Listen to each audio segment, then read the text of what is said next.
살리는 사역을 시작하라라는 제목으로 말씀 나누겠습니다. 살리는 사역을 시작하라.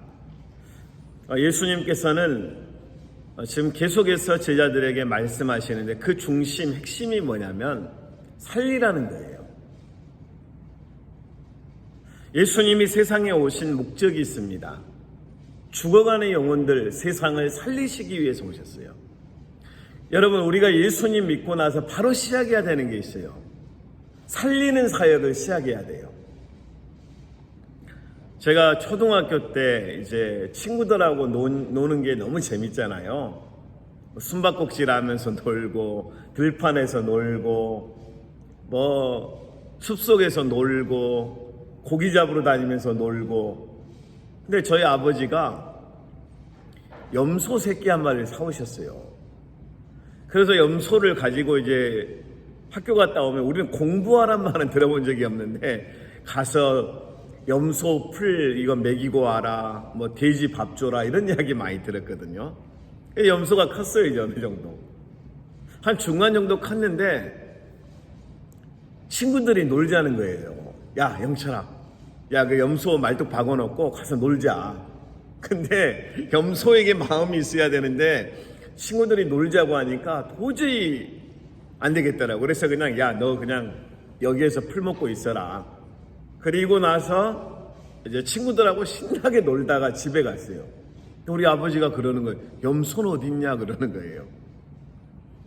해가 질 무렵이었는데 너무 신나게 놀다가 염소 가지고 오는 걸 깜빡한 거예요. 그리고 염소를 매놓은 곳에 뛰어갔는데 염소가 없어진 거예요. 그래서 제가 그 밤에 혼자 초등학교 이제 한 3, 4학년 때 밤에 여기저기를 찾아다니면서 염소야 어디 있냐, 염소야 어디 있냐 하는데 제가 지금까지도 못 찾고 있습니다. 염소를 잃어버렸어요. 그래서 제가 집에 들어가서 이제 염소를 잃어버렸으니까 이제 얼마나 이제 혼나겠어요.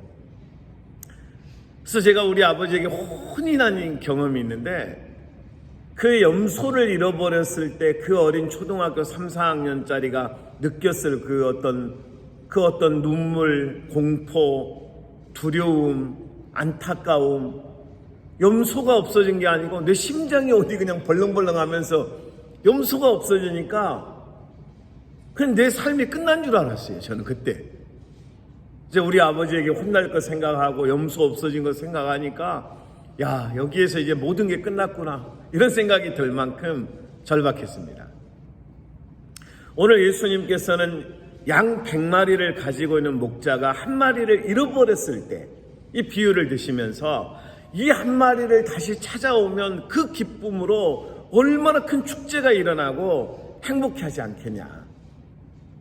지금 이런 비유의 말씀을 하셨습니다. 근데 여러분, 잃어버린 양을 찾았을 때의 기쁨을 다 느끼는 건 아닙니다. 내가 우리 집에서 키운 우리 염소였을 때 느껴지더라고요. 남이 염소 잃어버린 거 우리 친구들 중에 단 한 명도 여러분 내 마음으로 우리 집 염소 잃어버린 것 때문에 안타까워하는 친구들 한 명도 없었습니다. 우리 가족만 느꼈어요. 우리 어머니, 우리 아버지, 우리 형제들만 그 염소를 잃어버린 안타까움을 느끼고 나머지는 못 느꼈습니다. 이 잃어버린 한 마리의 양이 여러분도 잘 못 느낄 수 있습니다. 아니 100마리나 있는 양 중에 한 마리 잃어버렸으면 99마리 살았으니까 됐지. 이렇게 생각할 수 있어요. 근데 여러분, 이 잃어버린 한 마리의 양이 여러분의 아들이었다면 어떻게 하겠습니까? 여러분의 딸이라면 어떻게 하겠어요? 제가 연세대학원에서 상담을 배울 때 이제 교제했던 목사님 한 분이 있습니다. 한국에 가면 아페도라는 섬에서 목회를 하시는 목사님인데 어린이날 6살 먹은 딸을 데리고 이제 대공원 같은 데 간 거예요. 아이가 너무 좋아했을 거 아니에요. 근데 아이의 손을 잡고 잠깐 놓고 이렇게 봤는데 딸이 없어진 거예요. 딸이 순식간에 없어졌는데 그래서 그 대공원 측에 이야기를 하고 아무리 찾아봐도 아이가 없는 거예요.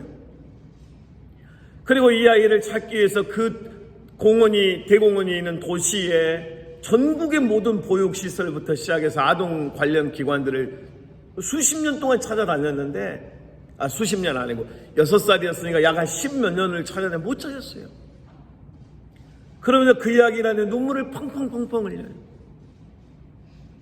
내 자식을 잃은 아버지의 마음에 그 눈물은 여러분 일반인들이 들었을 때 눈물 그 느낌이 완전 다릅니다. 내 자식을 잃어버린 아버지의 가슴, 내 자식을 잃어버린 어머니의 눈물 차원이 달라요. 그러니까 이 목자의 마음이 누구냐면 주님의 마음이란 말이에요. 우리에게 주님의 마음이 있으면 잃어버린 어린 양에 대해서 그 아파하고 안타까워하고 이 양을 살려야 된다라는 생각밖에 안 드는 거예요.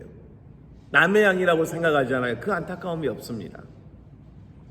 오늘 예수님께서는 살려라. 잃어버린 양이 늑대에게 먹히기 전에 살려라. 목자는 그 양을 살리기 위해서 이 양을 찾아서 떠납니다. 이게 야성이라고 하는 거예요. 야성. 야성은 때로는 늑대하고 싸워야 될 때도 있습니다. 때로는 어둠과 싸워야 합니다. 때로는 여러분 그 잃어버린 내 자녀를 위해 내 딸을 위해서 폭력배들하고도 싸워야 돼요. 저는 제가 부모들이 버리고 외면한 아이들을 데려다 많이 키운 적이 있는데 이 녀석들 중에 쌍둥이가 있었는데 자꾸 가출을 해요. 이제 부모가 이제 무기를 가지고 공격을 해서 피를 흘리고 온 아이였기 때문에 부모도 나를 버렸어요. 엄마는 자기들 버리고 아빠 버리고 도망갔고 아빠는 매일같이 술을 마시면서 애들을 폭행하고, 그러니까 부모에게 버림을 받았다는 생각이 이 아이들에게 있어요. 따뜻한 밥이 있고 보호를 해주고 학교를 다니는 그곳도 싫으니까 가출을 하는 거예요. 술 먹고 담배 피고 못된 짓 하는 녀석들 속에 들어가고 또 거기에 살기를 원해요. 그렇게 해서 데려오고 또 데려오면 또 나가고 또 데려오면 나, 제가 그걸 체크해 놓은 게 있거든요. 150번 데려왔어요. 한 아이가 150번 가출했는데 150번 데려왔단 말이에요. 그거 하는데 한 5년 걸렸어요. 5년 동안 150번, 그러니까 1년에 50번씩 계속 가출하는 거예요. 계속 데려오고. 쉽지 않아요, 여러분. 그러나 포기하지 않겠다. 제가 늘 해줬던 말이거든요. 이름이 나올 뻔했습니다. 이놈아, 너는 포기해도 나는 포기하지 않는다. 끝까지 너를 지켜주겠다. 끝까지 너를 학교 졸업시키겠다. 끝까지 너와 함께 할 거다. 이 약속을 하면서 지금 이제 여러분 성인이 돼서 30대 이제 중반으로 가고 있어요. 누군가는 살려줘야 돼요. 그러니까 누군가는 그 아이들 앞에서 희망이 있다라고, 너가 소중한 사람이라고, 너는 살아야 될 이유가 있다라고 말해주는 거예요. 예수님의 마음으로. 저는 이 아이들에게 여러분 처음부터 예수 믿어라 이렇게 하진 않아요. 우리 교회 성도님들은 다 몰랐었는데요. 그런 아이들이 이제 한 7명 정도씩 이렇게 저를 찾아와요. 아무 때나 와요. 그럼 이 아이들이 대화하는 시점이 언제냐면 담배 한 대 피고 시작해요. 그래서 목양실 안에서 몰래 피워라. 그러면 진짜 피워도 대화하면서 바로 이제 다 한 모금 이렇게 하고 나면 그때부터 이제 대화가 자연스러워져요. 그러면 야, 문 빨리 열어라 하고 연기 빨리빨리 빼내고 이렇게. 그래서 아무도 몰라요. 저는 어떻게든 이 아이들과 소통하고 싶은 거예요. 이 아이들의 상처받고 아픈 그 이야기를 들어주고 싶은 거예요. 그러다가 담배를 끊고, 그러다가 이 아이들이 탈선했던 곳에서 돌아오고 도둑질을 멈추고 못된 행동들을 멈춰가 이유가 있어요. 그곳에 가면 우리 목사님이 우리의 나쁜 어떤 모든 과거의 지적이 아니고 우리를 품어준다는 거. 그곳에 가면 누군가 나를 기다려주는, 우리를 기다려주는 곳이 있으니까 오는 거예요. 목사님 밥 좀 사주세요. 가자. 김치찌개를 먹고 된장찌개를 먹고 추운 겨울에 아이들을 데려다가 설렁탕을 먹이고, 제가 먹인 건 설렁탕과 여러분 김치찌개가 아니었어요. 사랑이었어요. 이 아이들에게 주고 싶은 사랑 말이에요. 정죄 너무 쉽습니다. 이 못된 놈들아, 어떻게 도둑질해, 이 도둑놈들아, 이 사기꾼들아, 쉽습니다. 그러나 예수님의 마음을 느끼고 예수님의 심정을 가지고 아이들을 보면 이 아이들을 살려야 된다. 어떻게든 살려내야 된다. 세상이 어떻게든 공격하고 어떻게든 이 아이들이 버려졌어. 부모까지도 버렸고 공격했지만 난 살려야겠다. 이 아이들을 살리는 게 내 사역이고 이 아이들을 살리기 위해서 나는 목사가 됐고 나는 이 아이들을 살리라고 부름받은 하나님의 종이다. 근데 아이들이 왜 했던 어떤 행동들로 인해서 정죄할 것밖에 없어요. 정죄할 것밖에 없는 속에서 그 아이들의 어떤 거라도 희망을 찾아내야 돼요. 예수님의 마음을 가지면 살리게 됩니다. 말 한마디로 사람의 상처, 비수를 꽂을 수 있거든요. 근데 말 한마디로 살릴 수 있어요. 말 한마디로 살릴 수 있다고요. 말 한마디가 상처를 주고 의지를 꺾어버리고 희망을 파괴해버릴 수 있지만 말 한마디로 소망을 주고 일으켜 세워주고 예수의 이름으로 축복해주고 격려해주고 살아나더라고요. 저는 이 추억이 있어요. 살려본 추억이 있단 말이에요. 죽어가는 영혼, 완전히 꺼져버린 심지 같은 그 영혼들까지도 살려보니까 예수님의 이름으로 살려보니까 살아나더라고요. 여러분, 초등학교 학생이 무기를 들고 둥기를 들고 누군가를 공격하는 거 상상이나 해보셨어요? MBC에서 취재를 하고 방송국에서 너무 어떻게 이 아이가 이렇게까지 탈선하고 아무도 이 아이를 가까이 할 수 없는 거예요. 너무 무서우니까. 늘 아이가 학교를 칼을 가지고 다녀요. 근데 이 아이가 어떻게 정상적으로, 제가 이 아이를 만났어요. 데려왔어요. 그리고 콕 안아줬어요. 그리고 밥을 먹였습니다. 그리고 이 아이하고 잠을 잤어요. 그러니까 이제 자기 안에 있는 사실은 내가 늘 무기를 가지고 다닌다고 이유가 있더라고요. 엄마가 자기를 버렸고 아빠가 자기를 매일같이 저주하는 말을 들으면서 아무도 믿을 사람이 없다라고 자기는 생각했대요. 그래서 믿을 수 있는 건 칼밖에 없다는 거예요. 그 아이를 꼭 껴안아주면서 그 얘가 지금 그때 해준 말이 지금도 생각나요. 어떻게 잠을 자는데 이렇게 따뜻할 수 있냐고.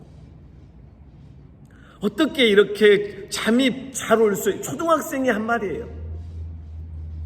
여러분, 그럼 세상에 대해 증오하고 세상에 대해 복수하고 누군가를 향해 공격하는 그 아이들이라고 그냥 무조건 다 포기해야 됩니까? 저 같은 사람도 필요한 거예요.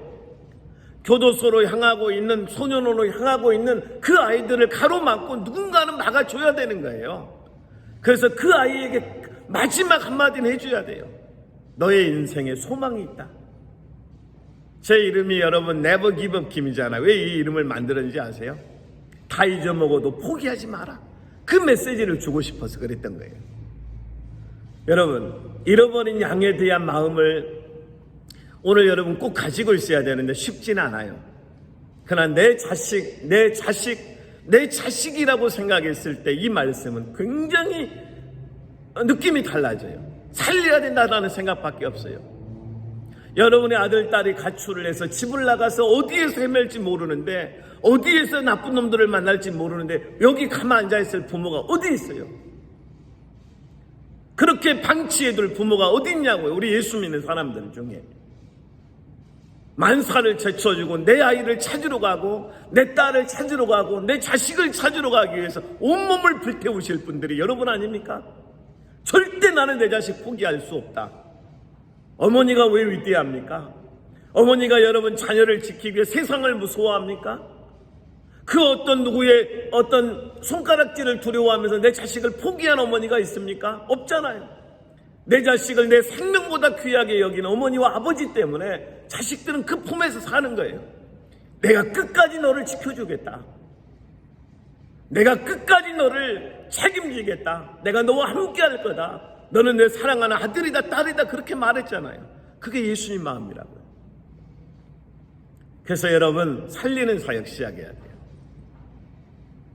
우리 여러분 교회의 모든 중심에 살리는 사역, 살리는 나눔, 살리는 여러분 비전, 살리는 꿈을 가지고 우리는 어떤 기도의 제목들이 나와야 합니다. 예수님의 사역의 핵심은 살리는 거였어요. 이걸 못 배우면 크리스찬들이 잘못 갈 수 있어요. 예수님의 사역의 핵심은 살리는 거라고요. 죄인들을 살리셨어요. 세리들을 살리셨어요. 사마리아 우물가 여인을 살리셨어요. 안진뱅이를 살리셨어요. 앞을 보지 못하는 장님을 살리셨습니다. 문둥병자를 살렸습니다. 다 살리셨어요. 이게 예수님의 사역이었습니다. 여러분, 오늘 주님께서 우리에게 말씀하십니다. 내가 너희를 살린 것 같이 너희도 세상을 살려라. 그래서 우리 예수 믿는 사람들이 여러분 어떤 부분에서는 굉장히 적극적이어야 돼요. 난 여러분이 여러분의 자녀들에게 단순히 소박하게 살아라 이런 말을 좀 한번 깊이 생각해 봤으면 좋겠어요.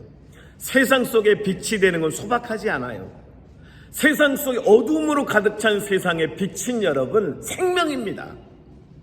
너가 불신과 동성애와 악한 것들과 하나님을 반대하는 곳에 있는 곳으로 들어가라. 그곳이 정치면 정치에, 그곳이 법조계면 법조계에, 그곳이 닥터의 세계면 닥터의 세계로 들어가고 그곳에서 살리는 거예요. 근데 어떻게 이게 평범합니까? 우리 자녀들에게, 우리 어린 손주들에게 하나님의 꿈을 가지라고 말해야 돼요. 하나님의 비전을 가지고, 하나님의 꿈을 가지고 세상 속으로 가라. 그러나 너의 심장에 끊임없이 예수 그리스도의 가슴을 가져라. 저는 어제도 우리 군대에 있는 아들에게 또 권면하고 나눈 게 그거예요. 아들아, 하나님께 집중해야 한다. 너가 비록 해병대 특수작전팀으로 가도 하나님께 집중해야 된다. 제가 우리 이 아이 한국 이름을 다인이라고 한 이유가 다 예수 믿게 하는 사람이 되라 해서 다인이거든요. 근데 진짜 그 이름대로 전도를 너무 잘했어요. 그래서 이 교회가, 그 군대 주변에 있는 교회가 우리 아들을 초청해서 너무 고맙다고, 너로 인해서 이 부대에 많은 청년들이 하나님 앞에 와서 예배드리게 돼서 너무 고맙다고 그래요. 여러분, 어린아이든 장성한 아이든 그 어떤 곳에 있던지 간에 예수님의 가슴을 가지고 세상 속에 가게 해야 돼요. 이제 우리는 교회 안에만 머무르는 신앙이 아니라 교회 밖으로 가야 돼요. 교회 밖으로 가서 끊임없이 복음을 들고 교회 밖으로 나가서, 직장으로 가서, 사회 속으로 가서, 미래로 달려가서 복음을 가지고 살리는 거예요. 예수의 이름으로 살리는 거예요. 이게 사역입니다. 이게 그리스도인의 삶입니다. 이제 말씀을 마치겠습니다. 오늘 여러분 새벽에 이렇게 기도하시는 여러분을 주님의 이름으로 축복합니다. 오늘 꼭 기억하십시오. 나는 살리는 사역하겠다. 나는 어떤 곳에서든 어떤 상황에서든 누구를 만나든 나는 살리는 말을 하겠다. 살리는 말이라는 건 다른 말이 아니에요, 여러분. 예수 그리스도의 생명을 전해주는 말이 살리는 거예요. 그 예수님을 전할 때 우리의 말에서, 우리의 마음에서 나오는 말들이 부정적이고 비판적이면 못 살려요. 여러분, 리더를 쓰러뜨리는 방법이 간단합니다. 니까지 있게 뭘 한다고. 그러면서 이 손가락 하나가 여러분 아무것도 아닌 것 같은데 누구를 향해 다 공격할 때 있잖아요. 이건 손가락이 아닙니다. 이건 비수입니다. 비수. 그러니까 누구에게인가 말을 할 때 여러분, 오늘 성경 보면 다 나누지 못했는데 반드시 기도하고 해야 돼요. 그래서 나 혼자 대화를 권면을 해서 죄를 돌이키지 않으면 2-3명의 증인이 필요하고, 교회에 알려서 교회가 그를 위해 기도하게 하면서 권면을 하는 이런 절차들이 뭡니까? 이게 은혜의 절차예요. 여러분, 우리가 살아가는 날 동안 또 순간 수많은 어떤 상황들을 만나는데 꼭 살리는 사람, 살리는 사역, 그리고 살리는 말을 해서 쓰러져 있는 자를 이렇게 세우는 것도 말 한마디로 돼요, 여러분. 누구를 만나든지 당신은 소중합니다. 이 한마디면 된다고요. 당신은 소중하다는 그 말 한마디만 해줘도 살아납니다, 여러분. 너 같은 거 쓸모없어라는 말 한마디에 완전히 인생을 디스트로이 해버리는 수많은 사람들을 봤습니다. 그 한 사람에게 꼭 말해주십시오. 당신의 삶은 너무너무 소중합니다. 오늘 새벽 예배를 드리는 여러분, 너무너무 소중합니다. 기도하겠습니다.